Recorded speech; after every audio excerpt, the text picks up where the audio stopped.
Hi, my name's Carmen Roberts and I'm a counsellor and not a public speaker, but I'm here today to speak about something that I feel passionate about, and it's introducing a new mini-series called MEN ZEN, which is a focus on men's mental health. I've always been aware of men's mental health, even more so now working with men in therapy, and recognise still how much men are considered privileged in a professional, societal and even kind of parental capacity. However, many men struggle with the pressures of the male pedestal and the assumed roles they play.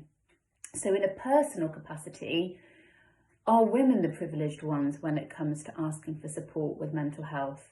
Generally, yes, women find it easier to discuss their feelings, but is that because it's more accepted? My first experience of being aware of men's mental health was when I was around 10 years old. I would go and stay with my grandparents during the holidays, and I would often notice the man who lived next door. He lived and cared for his mother, who was in a wheelchair. I recall hearing one day that there were no mirrors in their house, but I didn't think anything of it at the time. Yeah, I would sit at the window in my granny's rocking chair, and I would watch him pace up and down the path outside, kind of staring at his reflection in his lounge window. His name was Gary, and he was young, but he looked sad, and he was really thin, and thinner each time I visited. Then, one day he was gone, and my granny told me that he had passed away. As I recognise it now, Gary had anorexia. I never spoke to him, but I will always remember that look in his eyes.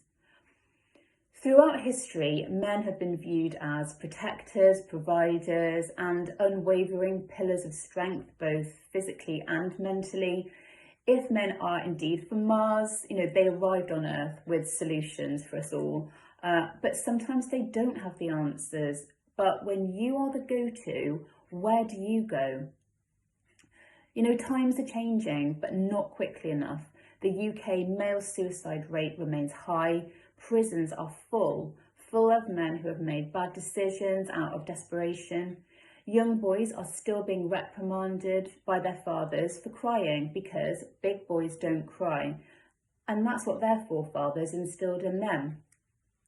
While men have always been given a platform to speak on, society still grants little permission for their inner voice to be heard. On top of this, there are additional roles, for example, police officer, firemen, those who serve their country on the front line. Those are extreme examples perhaps, but they do involve immense mental grit. But this still doesn't make them immune from mental problems.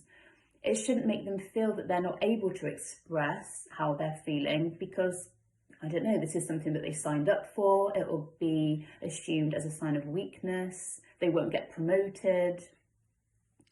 Ultimately, we are all human and all humans have emotions.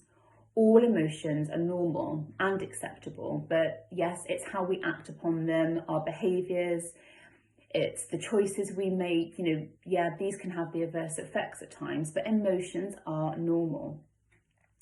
I have a father, I have a husband, and I have a son, coincidentally the same age that I was when I first noticed Gary at my grandparents'. And I acknowledge their different methods in managing their feelings and behaviours from one generation to another. Over the next week, I will be posting contributed video features from a couple of men who have drawn similar conclusions to aid their mental well-being, despite vastly different life stories. Additionally, I will be highlighting a kind of A to Z of men's mental health, how it manifests, what you can do about it, why it surfaces at different times in life, and also who to get in touch with on also a local and national basis.